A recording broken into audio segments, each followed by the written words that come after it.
ಸುಮಾ ಮತ್ತು ಅವಳ ಕಾಮದಾಹ. ಸುಮಾಳಿಗೆ ತಾನು 18ನೇ ವರ್ಷದಲ್ಲಿದ್ದಾಗಲೇ ಮಹೇಶ್ ಜೊತೆ ಮದುವೆಯಾಗಿದ್ದಳು.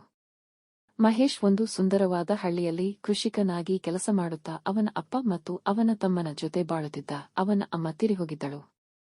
ಮಹೇಶ್ನ ಅಪ್ಪ ಅವನ ಮದ್ವೆಯನ್ನು ಅವನು 19 ವರ್ಷದವನಿದ್ದಾಗಲೇ ಮಾಡಿಬಿಟ್ಟಿದ್ದರು.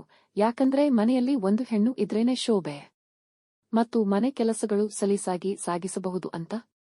ಮಹೇಶ್ ತುಂಬಾ ಶಾಂತ ಸ್ವಭಾವದವನಾಗಿದ್ದ. ಅವನು ತುಂಬಾ ಮಾತಾಡ್ತಿರ್ಲಿಲ್ಲ. ಅವನಾಯ್ತು ಅವನ ಕೆಲಸ ಆಯಿತು ಅಷ್ಟೇ ಮಾಡ್ತಿದ್ದ. ಮಹೇಶ್ನಿಗೆ ಒಂದು ಸಣ್ಣ ಕಾಯಿಲೆ ಇತ್ತು. ಅದು ನರಗಳಿಗೆ ಸಂಬಂಧಪಟ್ಟಿದ್ದು. ಅವನಿಗೆ ತುಂಬಾ ಟೆನ್ಷನ್ ಆದಾಗ ಕೈ ಕಾಲುಗಳೆಲ್ಲ ನಡುಗಿ ತುಂಬಾ ಬೆವರು ಬಿಡುತ್ತಿದ್ದ ಮತ್ತು ತಲೆ ಸುತ್ತು ಬರ್ತಿತ್ತು. ಅವನಿಗೆ ಈ ರೋಗ ವಂಶಿಕವಾಗಿ ಅವನ ಅಮ್ಮನಿಂದ ಬಂದಿತ್ತು. ಅವನ ಹೆಂಡತಿ ಸುಮಾ ಮಹೇಶನಿಗಿಂತ ತುಂಬಾ ಹುಷಾರಾಗಿದ್ಲು. ಮಹೇಶನಿಗಿಂತ ತುಂಬಾ ಓದಿದ್ಲು. ಆದರೆ ಸುಮಾಳ ತಂದೆ ಈಕೆಯ ಮದ್ವೆ ಮಹೇಶನ ಜೊತೆ ಮಾಡಿಸಿದ್ದು. ಯಾಕಂದ್ರೆ ಮಹೇಶನ ಅಪ್ಪ ಹಳ್ಳಿಯಲ್ಲಿ ತುಂಬಾ ದೊಡ್ಡ ಕೃಷಿಕನಾಗಿದ್ದ. ತುಂಬಾನೇ ಆಸ್ತಿ ಮತ್ತು ಹೊಲ ಇತ್ತು. ಅವನ ಹೊಲಗಳಲ್ಲಿ ಸುಮಾರು 200 ಜನ ಕೆಲಸ ಮಾಡ್ತಿದ್ರು. ಮದುವೆಯಾಗಿ ಮೊದಲ ರಾತ್ರಿ ಕಳೆದ ಮೇಲೆ ಬೆಳಿಗ್ಗೆ ಮಹೇಶನ ಸಂಬಂಧಿಕರಲ್ಲಿರೋ ಹೆಂಗಸರು ಬಂದು ಅವರ ಮಂಚವನ್ನು ಮತ್ತೆ ಮಂಚದ ಮೇಲಿರೋ ಬಿಳಿ ಹಾಸಿಗೆಯನ್ನು ನೋಡಿ ಹೋಗಲು ಬಂದರು. ಈ ಊರಲ್ಲಿ ಅದೊಂದು ಸಂಪ್ರದಾಯವಿತ್ತು. ಪ್ರಸ್ತ ಆದಮೇಲೆ ಅವರ ರೂಮಿನೊಳಗೆ ಯಾರಾದರೂ ಹೆಂಗಸರು ಹೋಗಿ ಅಲ್ಲಿ ಹುಡುಗಿಯ ಕನ್ಯೆಪೊರೆ ಹರಿದು ಚೆಲ್ಲಿರೋ ರಕ್ತದ ಕಲೆಯನ್ನು ನೋಡಲು ಬರ್ತಿದ್ರು. ಮಹೇಶನ ಅಪ್ಪನಿಗೆ ಬೆಳಿಗ್ಗೆ ತುಂಬಾ ಯೋಚನೆ ಮಾಡ್ತಾ ಕೂತಿದ್ದರು. ಯಾಕಂದ್ರೆ ಅವರಿಗೆ ಗೊತ್ತಿತ್ತು ಅವನ ಮಗನಿಗೆ ಟೆನ್ಷನ್ ಆದಾಗ ಅವನಿಗೆ ತುಂಬಾ ಸುಸ್ತು ಆಗ್ರನೆ ಅಂತ. ಅದ್ಕೆ ಅವನಿಗೆ ಮೊದಲ ರಾತ್ರಿ ಚೆನ್ನಾಗಿ ಆಗಿದೆಯೋ ಎಲ್ಲವೋ ಅಂತ ಯೋಚಿಸುತ್ತಾ ಕೂತಿದ್ದರು. ಅವರಿಗೆ ಟೆನ್ಷನ್ ಆಗಿತ್ತು. ಎಲ್ಲಿ ರೂಮೊಳಗೆ ಹೋದ ಹೆಂಗಸರು ಬಂದು ಅಲ್ಲಿ ರಕ್ತದ ಕಲೆಗಳಿಲ್ಲ ಅಂತ ಹೇಳ್ತಾರೆ ಅಂತ. ಹಾಗೇನೆ ಯೋಚನೆ ಮಾಡೋವಾಗ ಹೆಂಗಸರು ಬಂದು ಹೇಳ್ತಾರೆ ಅಲ್ಲಿ ಒಂದು ಕಳೆಗಳಿಲ್ಲ ಅಂತ. ಹಾಗೆ ವಿಚಾರಿಸಿ ನೋಡಿದಾಗ ಗೊತ್ತಾಗುತ್ತೆ ಮಹೇಶ್ನು ರಾತ್ರಿ ಇಡೀ ಸುಮಾಳ ಬೆನ್ನ ಮೇಲೆ ಮಲ್ಕೊಂಡಿದ್ದಾನೆ ಅಂತ. ಅವಾಗ ಎಲ್ಲ ಹೆಂಗಸರು ಸುಮಾಳನ್ನು ತಿಳಿಸಿ ಹೇಳ್ತಾರೆ ಗಂಡನನ್ನು ಎಳೆದು ಮಾತಾಡಿಸಬೇಕು. ಮುಟ್ಟಿ ಮಾತಡಿಸೋದ್ರಿಂದ ಅವರಿಗೆ ಕಾಮದಾಹ ಬರೋ ಹಾಗೆ ನೀನೆ ಏನಾದ್ರೂ ಮಾಡ್ಬೇಕು ಅಂತ. ಹಾಗೇನೆ ದಿನಗಳು ಉರುಳಿದವು. ಆದರೆ ಮಹೇಶನ ಮೊದಲ ರಾತ್ರಿ ಮಡ್ಕೊಲ್ಲಿಕ್ಕೆ ಆಗಲೇ ಎಲ್ಲ. ದಿನ ಬೆಳಿಗ್ಗೆ ಸುಮಾಳ ಮಾವನು ಅವರ ಬೆಡ್ರೂಮ್ಗೆ ಹೋಗಿ ನೋಡ್ತಿದ್ದನು. ಯಾಕಂದ್ರೆ ಮೊದಲ ರಾತ್ರಿ ಆದಮೇಲೆ ಸಂಪ್ರದಾಯದ ಪ್ರಕಾರ ಬೇರೆ ಬೇರೆ ಕೆಲಸಗಳು ಬಾಕಿ ಉಳಿದಿದ್ದವು. ಹಾಗೆ ಬರ್ತಾ ಮಹೇಶನ ತಮ್ಮನಿಗೂ ಗೊತ್ತಾಗ್ತಾ ಬಂತು ಅಣ್ಣನಿಗೆ 1 ವಾರ ಆದರೂ ಮೊದಲ ರಾತ್ರಿ ಆಗಿಲ್ಲ ಅನ್ನೋದು.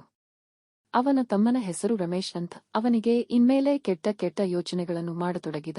ಆಹಾ ಅಣ್ಣ ನಂಗದ್ರೂ ರಾತ್ರಿ ಕರೆದು ಅತ್ತಿಗೆಯನ್ನ ಕೆದು ಹಾಸಿಗೆಯನ್ನ ಕೆಂಪು ಮಾಡಿ ಕೊಟ್ಟು ಬರಬಹುದಿತ್ತು.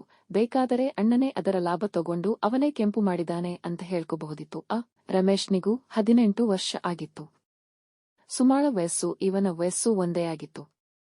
ಸುಮಾ ತುಂಬಾ ಸುಂದರವಾಗಿದ್ಲು. ತುಂಬಾ ತೆಳ್ಳಗೆ ಅಲ್ಲ, ತುಂಬಾ ದಪ್ಪನೂ ಅಲ್ಲ. ಫಿಗರ್ ತುಂಬಾ ಸೆಕ್ಸಿ ಆಗಿತ್ತು. ಬೆಳ್ಳಗೆ ಕೊಲ್ಲುವಂತಹ ನೋಟ ಮತ್ತು ಅವಳ ಧ್ವನಿನೂ ಸಹ ಸೆಕ್ಸಿಯಾಗಿತ್ತು. ಯಾವ ಗಂಡಸಿಗೂ ಒಂದು ಸಲಿಕೆಯೇ ಬೇಕಪ್ಪ ಇವಳನ್ನ ಅನ್ನೋ ತರ ಇದ್ದಳು ನಮ್ ಸುಮಾ. ಅವಳ ತುಟಿಗಳು ಮತ್ತು ಕಣ್ಣುಗಳು ತುಂಬಾ ಚೆನ್ನಾಗಿದ್ದವು. ಬೇರೆಯವರಿಗೆ ಸ್ವಾಗತ ಕೋರಿದ ಹಾಗೆ ಇದ್ದವು. ಅವಳ ಮೊಲೆಗಳು ಸಹ ತುಂಬಾನೇ ಅಳತೆ ಮಾಡಿದ ಹಾಗೆ ಇದ್ದವು. ಯಾರಿಗಾದ್ರೂ ಸರಿ ಒಮ್ಮೆ ಹಿಸುಕಿ ಬಿಡಬೇಕು ಅನ್ನೋ ಆಸೆ ಆಗ್ತಿತ್ತು. ಬಟ್ಟೆ ಹಾಕೊಂಡ್ರೂ ಕೂಡ ಅವಳ ಇಡೀ ಸೌಂದರ್ಯ ಬ್ರಹ್ಮ ತುಂಬಾನೇ ಪೂರಸೊತ್ತಾಗಿ ಮಾಡಿದ್ದ. ಅವಳ ಸೊಂಟ, ಅವಳ ಕುಂಡಿಗಳು, ತುಟಿಗಳು, ಕಾಲು, ತೊಡೆ, ಕೈಗಳು, ಹಿಸುಕುಬಾ ಅನ್ನೋ ಮೊಲೆಗಳು ಎಲ್ಲರನ್ನೂ ಹುಚ್ಚು ಹಿಡಿಸೋ ತರಹ ಇತ್ತು. ರಮೇಶನ ಜೊತೆ ಸುಮಾಳ ಗೆಳತನ ಬೇಗನೆ ಆಯಿತು. ಮನೆಯಲ್ಲಿ ಇವರ ತುಂಟಟಗಳು ಶುರುವಾಗಿದ್ದವು. ಅವರ ಮಧ್ಯೆ ತುಂಬಾ ಕ್ಲೋಸ್ನೆಸ್ ಕ್ರಿಯೇಟ್ ಆಗಿತ್ತು. ಅವರ ಅಣ್ಣ ಅಥವಾ ಅಪ್ಪನ ಮುಂದೇನೂ ಸಹ ಒಬ್ರಿಗೊಬ್ರು ಸಲುಗೆಯಿಂದನೇ ವರ್ತಿಸುತ್ತಿದ್ರು. ಕೈ ಹಿಡಿದು ಮಾತಾಡಿಸೋದು, ಸುಮಾಳ ತಲೆಗೂದಲವನ್ನು ಹಿಡಿದು ಎಳೆಯೋದು, ರಮೇಶ್ಗೆ ಸುಮಾ ಕೈ ಹೊಡೆಯೋದು, ಹಿಂಗೆಲ್ಲ ಅಪ್ಪ ಮತ್ತೆ ಅಣ್ಣನೆದುರೇ ಮಾಡ್ತಿದ್ರು. ಅಪ್ಪ ಇದನ್ನೆಲ್ಲ ನೋಡಿ ಅಕ್ಕ ತಮ್ಮನ ತರಹ ಇರ್ತಾರೆ ಅಂತ ಯೋಚಿಸುತ್ತಿದ್ರು. ಮಹೇಶನು ಸಹ ಹಾಗೇನೇ ತಿಳ್ಕೊತಿದ್ದ. ಆದರೆ ಮಹೇಶನ ಅಪ್ಪನಿಗೆ ದಿನಾಲೂ ಯೋಚನೆ ಕಾಡ್ತಾ ಇತ್ತು. ಮನೆಗೆ ನಾವು ಸೊಸೆ ಬಂದಳು, ಆದ್ರೆ ಅವಳು ಇನ್ನೂ ಕನ್ಯೆಯಾಗಿಯೇ ಇದ್ದಾಳೆ. ಹೀಗೇನೆ 2 ವಾರಗಳು ಕಳೆಯಿತು. ದಿನ ಬೆಳಿಗ್ಗೆ ಹೋಗಿ ಅವರ ಬೆಡ್ರೂಮ್ ಚೆಕ್ ಮಾಡಿ ಬರ್ತಿದ್ರು. ಆದರೆ ಯಾವ ದಿನನೂ ಸಹ ಅವರಿಗೆ ಸುಮಾಳ ತುಲ್ಲಿನ ರಕ್ತದ ಕಲೆ ಮೂಡಲೇ ಇಲ್ಲ. ಹೀಗೇನೆ ತಿಂಗಳು ಉರುಳಿದವು. ಪ್ರತಿದಿನಾಲೂ ಹೊಲಗದ್ದೆಯಲ್ಲಿ ಸಂಬಂಧಿಕರು ಭೇಟಿ ಆದಾಗ ಇದರ ಬಗ್ಗೆನೇ ಕೇಳ್ತಾ ಇದ್ರು. ಇದನ್ನೆಲ್ಲ ಸಹಿಸಿಕೊಳ್ಳೋಕೆ ಆಗಲ್ಲ ಅಂತ ಅನ್ಕೊಂಡು ಸೊಸೆ ಹತ್ತಿರ ಮಾತಾಡಬೇಕು ಅಂತ ನಿರ್ಧರಿಸಿದ. ಒಂದು ದಿನ ಸೊಸೆ ಹತ್ತಿರ ಹೋಗಿ ಮಾತಾಡ್ತಾನೆ. ನಿನಾಗೆ ಹೋಗಿ ಅವನಿಗೆ ಪ್ರೀತಿಯಿಂದ ಮುಟ್ಟಿ ಕೈಯೆಲ್ಲ ಸವರಿ ಮಾತಾಡಿಸು, ಮುಖಕ್ಕೆಲ್ಲ ಮುತ್ತುಗಳನ್ನ ಕೊಡು, ಕೈ ಆಡಿಸು, ಅದು ಇದು ಅಂತ ಹೇಳಿದ. ಈ ತರಹ ಮಾತುಗಳನ್ನ ಮಾವನಿಂದ ಕೇಳಿಸಿಕೊಂಡು ಸುಮಾಳಿಗೆ ನಾಚಿಕೆ ಆಯಿತು. ನಾಚಿಕೆಯಿಂದ ಕೆನ್ನೆ ಕೆಂಪಾಗಿ ಹೋಯ್ತು. ಆದರೆ ಸುಮಾಗೆ ಗೊತ್ತಿತ್ತು ಈ ತೊಂದರೆಯನ್ನು ನಿವಾರಿಸಬೇಕೆಂದು ಮತ್ತು ತುಂಬಾ ದಿನಗಳು ಉರುಳಿದ್ದವೆ ಎಂದು. ಅವಳಿಗೆ ಗೊತ್ತಿತ್ತು ಮಾವನು ಸಹ ತನ್ನ ಒಳ್ಳೆದಕ್ಕೇನೆ ಈ ಮಾತುಗಳನ್ನು ಹೇಳ್ತಿದ್ದಾನೆ ಅಂತ. ಹೀಗೇನೆ ದಿನಗಳು ಕಳೆದವು. ಇತ್ತ ಕಡೆ ರಮೇಶ್ ಸಹ ಅತ್ತಿಗೆಯನ್ನ ತನ್ನ ಕಾಮದಾಹ ತೀರಿಸಲು ಹೇಗಾದರೂ ಮಾಡಿ ತನ್ನ ಹಾಸಿಗೆಗೆ ಅತ್ತಿಗೆನೇ ಕರಿಬೇಕು ಅಂತ. ಸ್ನಾನ ಮಾಡಲು ಸುಮಾ ಹೋದಾಗೆಲ್ಲ ಹೇಗಾದರೂ ಮಾಡಿ ಕದ್ದು ನೋಡಬೇಕೆಂದು ಹೋಗ್ತಿದ್ದ. ಅಪ್ಪ ಯಾವಾಗ ಮನೆಯಿಂದ ಹೊರಗೆ ಹೋಗ್ತಾರೆ, ಅತ್ತಿಗೆ ಜೊತೆ ಕಾಲ ಕಳೆಯಲು ಸಮಯ ಸಿಗುತ್ತೋ ಅಂತ ಕಾಯ್ತಾ ಇರ್ತಿದ್ದ. ಒಂದು ದಿನ ಧೈರ್ಯ ಮಾಡಿ ರಮೇಶ್ನು ಸುಮಾಳನ್ನ ಹಿಂದೆಯಿಂದ ಹೋಗಿ ಗಟ್ಟಿಯಾಗಿ ತಪ್ಕೊಂಡನು. ಸುಮಾ ದಿನಾಲೂ ತುಂಟಾಟ ಆಡೋ ತರ ಇವತ್ತು ಅಳ್ತಿದನೆ ಅನ್ಕೊಂಡು ಯೋಚಿಸುತ್ತಿದ್ಲು. ಆದ್ರೆ ಅವನು ಹಿಂದೆಯಿಂದ ಗಟ್ಟಿಯಾಗಿ ಸೊಂಟ ಅಲ್ಲಾಡಿಸುತ್ತಾ ಇದ್ದಾಗ ಅವಳು ಕೂಡ್ಲೇ ಅವನನ್ನ ಹಿಂದೆ ಸರಿಸಿ ದೂರ ನಿಂತಳು. ಆದರೆ ಅವನು ಸುಮಾಳ ಕೈ ಹಿಡಿದು ಮತ್ತೆ ಎಳೆದು ತನ್ನ ತೋಳ ತೆಕ್ಕೆಯಲ್ಲಿ ಬಂಧಿಸಿದನು. ಅವಳು ಹಾಗೆ ಕೊಸರದುತ್ತ ಬಿಡಿಸಿಕೊಳ್ಳಲು ಯತ್ನಿಸಿದಳು. ಆದರೆ ರಮೇಶ್ ಅವಳ ಕತ್ತಿಗೆ ಕೆನ್ನೆಗೆ ನಾಲಿಗೆಯಿಂದ ಸವರಿಸುತ್ತಿದ್ದನು. ಮನೆಯಲ್ಲಿ ಯಾರೂ ಇರಲಿಲ್ಲ. ರಮೇಶನು ಅತ್ತಿಗೆಯ ಮುಖವನ್ನು ಹಿಡಿದು ಮುತ್ತನ್ನು ಕೆಳುತ್ತಿದ್ದನು. ಆದರೆ ಸುಮಾ ತನ್ನ ಬಾಯಿಯನ್ನು ಮುಚ್ಚಿಕೊಂಡು ಬೇಡ ಬೇಡ ಅಂತ ತಲೆ ಅಲ್ಲಡಿಸುತ್ತಿದ್ದಳು. ಆದರೆ ರಮೇಶ್ ಅವಳ ತುಟಿಗಳಿಗೆ ತನ್ನ ತುಟಿ ಸೇರಿಸಿ ಮುತ್ತು ಕೊಡಲು ಹೋದನು. ಅತ್ತಿಗೆ, ನೀನು ತುಂಬಾ ಮಸ್ತಾಗಿದೀಯಾ, ನಿನ್ನ ನಾನು ಮೊದಲ ದಿನದಿಂದಲೂ ತುಂಬಾ ಇಷ್ಟಪಡ್ತಾ ಇದ್ದೀನಿ. ಅಣ್ಣ ನಿಂಗೆ ಸುಖ ಕೊಡೋಕೆ ಆಗಲ್ಲ, ನನಗೆಲ್ಲ ಗೊತ್ತು. ಅದ್ಕೆ ನಾನಿಂಗೆ ಸುಖ ಕೊಡ್ತೀನಿ, ಏನಂತೀಯ ಅತ್ತಿಗೆ? ಸುಮಾ, ಮಾವನಿಗೆ ಎಲ್ಲ ಹೇಳಿಬಿಡ್ತೀನಿ, ನೀ ಏನು ಮಾಡ್ತಿದೀಯಾ ಮತ್ತೆ ಏನು ಕೇಳ್ತಿದೀಯಾ ಅಂತ. ಹಾಗೇನೆ ರಮೇಶ್ ಅತ್ತಿಗೆಯನ್ನ ಬಿಟ್ಟು ಹೋಗ್ತಾ ಹೋಗ್ತಾ ನಗುತ್ತ ಹೇಳ್ತಾನೆ, ನಂಗೊತ್ತು ಅತ್ತಿಗೆ ನೀನು ಇದನ್ನು ಹೇಳಲ್ಲ ಮತ್ತು ಹೇಳೋಕಾಗಲ್ಲ ಅಂತ. ನಂಗೆ ನಂಬಿಕೆ ಇದೆ ನೀನಾಗೆ ನಮ್ ಹತ್ರ ಬರ್ತೀಯ ಮತ್ತೆ ನಂಗೆ ಎಲ್ಲ ಸುಖವನ್ನು ಕೊಡ್ತೀಯಾ ಅಂತ. ಅತ್ತಿಗೆ ಹಾಗೆ ಹೇಳಿದಕ್ಕೆ ಸಂಜೆ ಅಣ್ಣ ಮತ್ತು ಅಪ್ಪ ಬಂದ ಮೇಲೆ ಅವನಿಗೆ ಸ್ವಲ್ಪ ಯೋಚನೆ ಶುರು ಆಗುತ್ತೆ, ಎಲ್ಲಿ ಅತ್ತಿಗೆ ಹೇಳಿಬಿಡುತ್ತಾಳೆ ಅಂತ. ಎಲ್ರೂ ಸಂಜೆ ಟಿವ ನೋಡುತ್ತಾ ಕೂತಿದ್ದರು. ರಮೇಶನು ತನ್ನ ಅತ್ತಿಗೆಯನ್ನು ನೋಡ್ತಿದ್ದನು. ಸುಮಾಳಿಗೆ ಗೊತ್ತಿತ್ತು ಅವನು ನೋಡ್ತಿದರೋದು. ಬೇರೆಯವರ ಕಣ್ಣು ತಪ್ಪಿಸಿಕೊಂಡು ರಮೇಶ್ಗೆ ಸನ್ನೆ ಮಾಡಿ ಹೇಳ್ತಾಳೆ, ನಾನು ಎಲ್ಲರಿಗೂ ಹೇಳುತ್ತೇನೆ ಬೆಳಿಗ್ಗೆ ಏನು ಮಾಡಿದೆ ಅಂತ. ರಮೇಶ್ ಗಾಬರಿಗೊಂಡು ಸನ್ನೆಯಿಂದಾನೇ ಹೇಳ್ತಾನೆ, ಬೇಡ, ಯಾರಿಗೂ ಹೇಳಬೇಡ. ಆದ್ರೆ ಸುಮಾ ನಿಧಾನಕ್ಕೆ ಹೇಳ್ತಾಳೆ, ಹೇಳ್ತೀನಿ. ಆಗ ರಮೇಶ್ ಹೇಳ್ತಾನೆ, ಆಯಿತು ಹೇಳು ನೋಡಣ, ನೀನು ಹೇಳಿದ ಮೇಲೆ ಈ ಕುಟುಂಬದಲ್ಲಿ ಏನಾಗುತ್ತೋ ನೋಡಣ. ಸುಮಾ ಸಹಜವಾದ ದನಿಯಲ್ಲಿ ಹೇಳ್ತಾಳೆ, ಮಾವ ನಿಮಗೆ ಗೊತ್ತ ಇವತ್ತು ರಮೇಶ್ ಏನ್ ಮಾಡಿದ ಅಂತ. ಮಾವನು ಸುಮಾ ಕಡೆ ನೋಡ್ತಾ ಕೇಳ್ತಾನೆ, ಏನು ಮಾಡಿದ ಮಗಳೇ? ಇದನ್ನ ಕೇಳಿ ರಮೇಶನಿಗೆ ಭಯ ಶುರು ಆಯಿತು. ಅವನು ಸನ್ನೆಯಿಂದ ಕೈಯನ್ನು ಮುಗಿದು ಕೇಳ್ಕೊಂಡ, ಪ್ಲೀಸ್ ಹೇಳಬೇಡ ಅತ್ತಿಗೆ. ಸುಮಾ ರಾಕ್ಷಸಿ ತರಹ ನೋಡ್ತಾ ಮಾವನಿಗೆ ಹೇಳ್ತಾಳೆ, ಮಾವ ರಮೇಶ್ ನಂಗೆ ತುಂಬಾ ಕಾಟ ಕೊಡ್ತಾನೆ, ಸಣ್ಣ ಮಕ್ಕಳ ತರಹ ನಂಗೆ ಬಹಳ ಸತಾಯಿಸ್ತಾನೆ, ಮತ್ತೇನು ತಿನ್ನೋಲ್ಲ, ನಾನೇ ಸಣ್ಣ ಮಕ್ಕಳ ತರಹ ಅವನಿಗೆ ಉಣ್ಣಿಸಬೇಕು. ಇದನ್ನ ಕೇಳಿ ಮಾವನಿಗೆ ತುಂಬಾ ನಗು ಬರುತ್ತೆ. ಹಾಗೆ ಸುಮಾಳಿಗೆ ಹೇಳ್ತಾನೆ, ಹೌದು ಮಗಳೇ, ಅವನು ತುಂಬಾ ತುಂಟ ಮತ್ತೆ ತುಂಬಾ ಕೆಟ್ಟೋಗಿದ್ದಾನೆ. ಅಮ್ಮನ ಪ್ರೀತಿ ಸಿಕ್ಕಿಲ್ಲ ಅವನಿಗೆ, ಅದಕ್ಕೆ ನಿಂಗೆ ಆ ತರಹ ಮಾಡ್ತಾನೆ. ಸ್ವಲ್ಪ ದಿನ ಮಗಳೇ ಅವನೇ ಸುಧಾರಿಸ್ಕೋತಾನೆ. ಹಾಗೆ ನಗುತ್ತ ಸುಮಾ ಅವನನ್ನು ನೋಡ್ತಾ ಹೋಗ್ತಾಳೆ. ಈಗ ರಮೇಶನಿಗೆ ಖಾತರಿ ಆಗುತ್ತೆ, ಇನ್ಮೇಲೆ ಅತ್ತಿಗೆ ಅಪ್ಪಂಗೆ ಏನು ಹೇಳಲ್ಲ ಇದರ ಬಗ್ಗೆ ಅಂತ.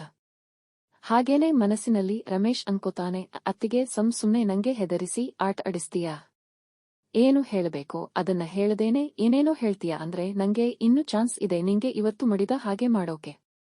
ರಮೇಶನಿಗೆ ತುಂಬಾ ಖುಷಿಯಾಯಿತು. ಸುಮಾ ಯಾರ ಹತ್ರನೂ ಈ ವಿಷಯ ಹೇಳದೆ ಇದ್ದಿದ್ಕೆ. ಹೀಗೆ ದಿನಗಳು ಕಳೀತಾ ಹೋಯ್ತು. ಯಾವಾಗ ರಮೇಶ್ ಮತ್ತು ಸುಮಾ ಏಕಾಂತದಲ್ಲಿ ಸಿಕ್ತಿದ್ಲೋ ಅವಾಗೆಲ್ಲ ಅವಳನ್ನ ತಪ್ಕೊಳ್ಳೋದು, ಕೆನ್ನೆಗೆ ಮುತ್ತು ಕೊಡೋದು, ಕೈಯಿಂದ ಅವಳ ಬೆನ್ನು ಎದೆ ಸವರೋದು, ಕುಂಡಿಯನ್ನ ಹಿಸಿಕೋದು, ಹಿಂಗೆಲ್ಲ ಮದ್ದಿದ್ದ. ಸುಮಾ ಅವನನ್ನ ಇದಕ್ಕಿಂತ ಜಾಸ್ತಿ ಏನು ಮಾಡೋಕೆ ಬಿಡ್ತಿರಲಿಲ್ಲ. ತಪ್ಪಿಸ್ಕೊಂಡು ಹೋಗ್ತಿದ್ಲು. ಪ್ರತಿ ಸಲ ಅತ್ತಿಗೆಗೆ ಈ ತರಹ ಮುಟ್ಟಿ ಮುದ್ದಾಡಿದ ಮೇಲೆ ರಮೇಶನು ಬಾತ್ರೂಂಗೆ ಹೋಗಿ ಜಟಕ ಹೊಡ್ಕೋತಿದ್ದ ಅತ್ತಿಗೆಯ ಸೌಂದರ್ಯವನ್ನು ನೆನೆಸಿಕೊಂಡು. ಅವಳ ಮೊಲೆಗಳ ನಡುಸಂದಿಗಳನ್ನು ಅವಕಾಶ ಸಿಕ್ಕಾಗೆಲ್ಲ ನೋಡ್ತಾ ಇದ್ದ. ಅವಳ ಸೊಂಟ ಸಹ ನೋಡ್ತಾ ಇದ್ದ. ಹೀಗೇನೆ ಒಂದಿನ ಅವಳು ಬಟ್ಟೆ ತೊಳೆದು ಒದ್ದೆ ಬಟ್ಟೆಯಲ್ಲಿ ಒಣಗಿಸಲು ಬಟ್ಟೆ ಸೆಳೆಯುತ್ತಿದ್ಲು. ಅವಾಗ ಅವನು ಅತ್ತಿಗೆಯ ಮೊಲೆಗಳನ್ನ ನೋಡ್ತಾ ಇದ್ದ. ಅವಳ ಈ ತುಂಬು ಮೊಲೆಯನ್ನ ಹಾಗೆ ನೋಡ್ತಾ ಇದ್ದ. ಅದನ್ನ ಕೈಗಳಿಂದ ಹಿಸುಕಲು ಮತ್ತು ಬಾಯಿಗೆ ಹಾಕಿ ಚಿಪಲು ಆಸೆ ಆಗ್ತಾ ಇತ್ತು. ಆದ್ರೆ ಅವನು ಅತ್ತಿಗೆಗೆ ಎಲ್ಲ ಹೇಳಿದ್ದ, ನಂಗೆ ನಿನ್ನ ಮೊಲೆ ನೋಡಿದಾಗ ತುಣ್ಣೆ ನಿಗುರುತ್ತೆ ಅಂತ. ಆಗ ಹಾಗೇನೆ ಅವಳ ಮೊಲೆಯನ್ನು ಹಿಸುಕಿದ. ಎಳೆದು ನೋಡಿದ. ತನ್ನ ನಾಲಿಗೆಯನ್ನು ಬ್ಲೌಸ್ನ ಮೇಲ್ಭಾಗದಲ್ಲಿ ಮುತ್ತಿಟ್ಟ.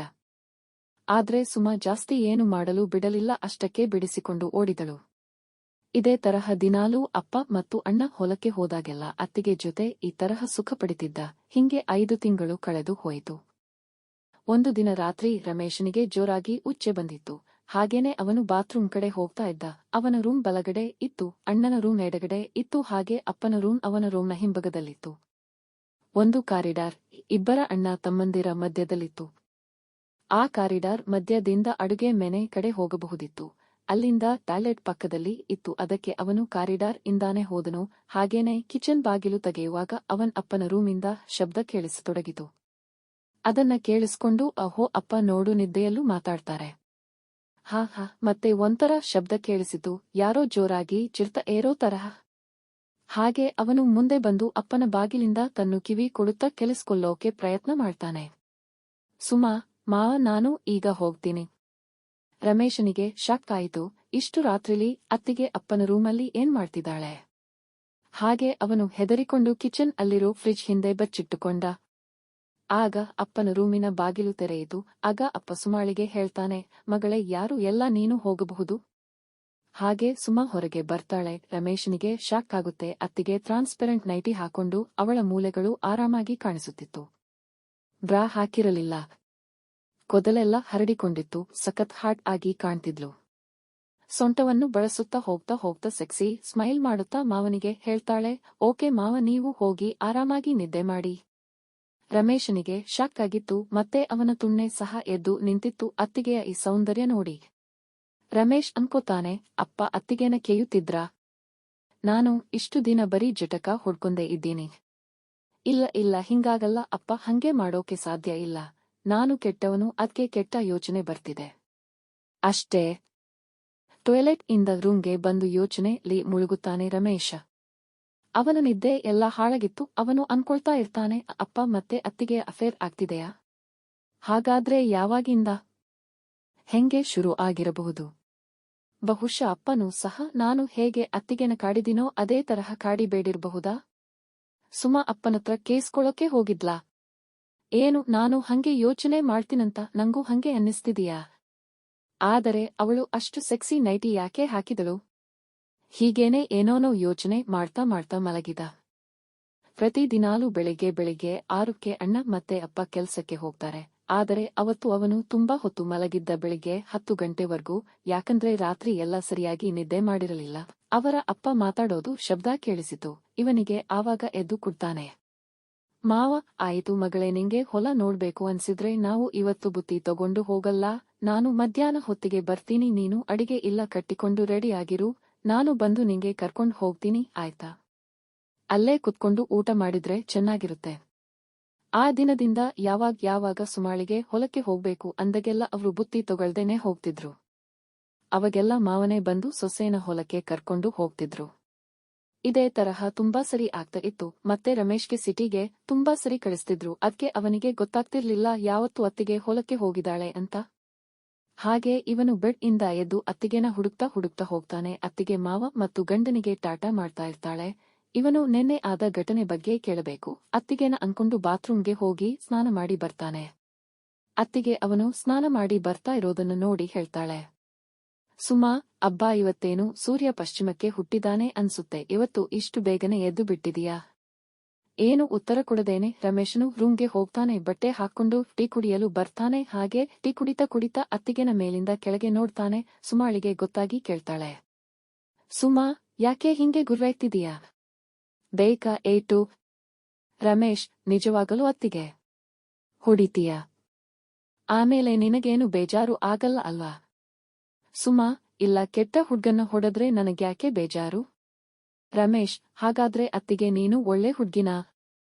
ಸುಮಾ, ಹಾ, ಒಳ್ಳೆ ಹುಡುಗಿನೇ, ಯಾಕೆ ಅನುಮಾನನ? ಇದನ್ನ ಕೇಳಿ ರಮೇಶ್ಗೆ ನಿನ್ನೆ ಆಗಿದ್ ಬಗ್ಗೆ ಯೋಚನೆ ಮಾಡ್ತಾನೆ. ಅತ್ತಿಗೆ ಹಿಂಗೆಲ್ಲ ಹೇಳ್ತಾಳೆ ಅಂದ್ರೆ ಅವಳು ಕೆಟ್ಟವಳು ಆಗೋಕೆ ಸಾಧ್ಯ ಇಲ್ಲ. ಅದ್ಕೆ ಏನೂ ಕೇಳೋದು ಬೇಡ, ಸುಮ್ನೆ ಇದ್ದು ಪರೀಕ್ಷೆ ಮಾಡೋಣ. ರಾತ್ರಿ ಎಲ್ಲ ಎದ್ದು ಇವರನ್ನ ಕಾಯ್ತೀನಿ, ಆಮೇಲೆ ನೋಡಣ. ಹಾಗೇನೆ ರಮೇಶ್ ಸುಮಾಳ ಹತ್ರ ಹೋಗಿ ಅವಳ ಕುಂಡಿಯನ್ನ ಸವರ್ತಾನೆ. ಆಗ ಸುಮಾ ಅವನಿಗೆ ಹೊಡಿಲಿಕ್ಕೆ ಬಂದಳು. ಅವಾಗ ಅವನು ಹೊಡಿ ಹೋಗ್ತಾನೆ. ನಂತರ ಸುಮಾ ಅಡಿಗೆ ಮನೆಯಲ್ಲಿ ತೊಳೆದಿರೋ ಪಾತ್ರೆಯೆಲ್ಲ ಒರೆಸಿ ಇಡುವಾಗ ರಮೇಶನು ಹಿಂದುಗಡೆ ಬಂದು ಅವಳನ್ನ ತಕ್ಕೋತಾನೆ. ಹಾಗೇನೆ ಕತ್ತಿಗೆಲ್ಲ ಮುತ್ತು ಕೊಡ್ತಾನೆ. ಅವನ ನಿಗುರಿದ ತುಣ್ಣೆಯನ್ನ ಅವಳ ಕುಂಡಿಯ ಮಧ್ಯದಲ್ಲಿ ಸವರ್ತಾನೆ. ಹಾಗೆ ಅವಳನ್ನು ಕಿಸ್ ಮಾಡ್ತಾನೆ. ಸುಮಾ ಅವನನ್ನ ಹಿಂದೆ ಪುಷ್ ಮಾಡ್ತಾಳೆ.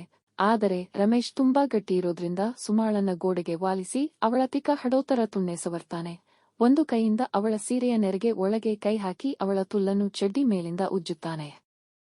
ಆಗ ಸುಮಾ ಕೆಳಗಡೆ ಕುತ್ಕೊಂಡು ಬಿಡ್ತಾಳೆ. ಅವನಿಂದ ಪಾರಾಗಲು ಮತ್ತೆ ಅವನು ಅವಳ ಬಾಯಿಗೆ ಕಿಸ್ ಕೊಡಲು ಟ್ರೈ ಮಾಡ್ತಾನೆ. ಆದ್ರೆ ಅವಳು ತುಟಿಗಳನ್ನು ತೆರೆಯುವುದೇ ಇಲ್ಲ. ಹಿಂಗೆಲ್ಲ ಆಗಿ ರಮೇಶ್ಗೆ ಸಾಕಾಗಿ ಹೋಗುತ್ತೆ. ಅವನು ಆಮೇಲೆ ಅವಳನ್ನ ಬಿಟ್ಟು ಹೋಗ್ತಾನೆ. ಹಾಗೆ ಹೋಗ್ತಾ ಹೋಗ್ತಾ ಸುಮಾಳಿಗೆ ಹೇಳ್ತಾನೆ, ಅತ್ತಿಗೆ, ನಿನ್ನ ತುಂಬಾ ಪ್ರೀತಿ ಮಾಡ್ತೀನಿ, ಇದು ನಿಂಗೆ ಗೊತ್ತು. ಮತ್ತೆ ಪದೇ ಪದೇ ಇದನ್ನೇ ಹೇಳಲ್ಲ. ಸುಮಾ ಏನು ವಾಪಸ್ ಹೇಳದೇನೆ ನಗುತ್ತಾ ತಲೆ ತಗ್ಗಿಸುತ್ತಳೆ. ಆಗ ಸುಮಾ ಮನೆಯ ಬೇರೆ ಕೆಲಸಗಳಲ್ಲಿ ನಿರತಳಾಗ್ತಾಳೆ. ಆಗ ರಮೇಶ್ ಅವನ ಅಪ್ಪನ ರೂಂಗೆ ಹೋಗಿ ತನಗೆ ರಾತ್ರಿ ಈಜಿ ಆಗಿ ನೋಡಲು ಆಗುವಂತಹ ಜಾಗವನ್ನು ಹುಡುಕುತ್ತಾನೆ. ಆ ಮನೆಯಲ್ಲಿ ಕಿಟಕಿ ಬಿಟ್ರೆ ಒಂದು ಚಿಕ್ಕ ಜಾಗ ಇತ್ತು. ಅಲ್ಲಿ ಎಸಿ ಇನ್ಸ್ಟಾಲ್ ಆಗಿತ್ತು. ಅವನು ಹೊರಗಿಂದ ಎಸಿ ಇನ್ಸ್ಟಾಲ್ ಆಗಿರೋ ಜಾಗದಿನ ನೋಡಲು ಪ್ರಯತ್ನ ಮಾಡ್ತಾನೆ. ಆಗ ಅವನಿಗೆ ತುಂಬಾ ಖುಷಿಯಾಗುತ್ತೆ. ಎಲ್ಲಾನು ಕರೆಕ್ಟ್ ಆಗಿ ಕಾಣಿಸುತ್ತೆ. ಮುಂದುವರೆಯುತ್ತೆ.